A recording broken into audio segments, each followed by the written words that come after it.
umiiyak si Tonyo habang tumatakbo ang jeepney papuntang isang ilog na hindi naman dapat nandoon sa Cavite.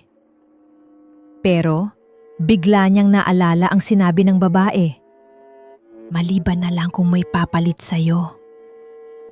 Tiningnan niya ang ruta map na nasa bulsa niya at doon niya nakita may blankong space para sa pangalan. Alam mo yung feeling na kailangan mong pumili? Tito, tawag niya sa isang batang nakatayo sa kanto. Gusto mo bang matuto magmaneho?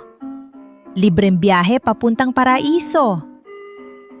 Sumakay ang bata at nang ibigay ni Tonyo ang map sa kanya, biglang naging malinaw ang lahat. Si Tonyo ay bumaba sa kanyang hininga habang ang bata naman ay naging driver. Pero bago siya tuluyang nawala, may narinig siyang bulong. Ruta 14 na ngayon at ikaw ang unang pasahero. Kung gusto mo ng iba pang story kagaya nito, mag-follow at mag-like.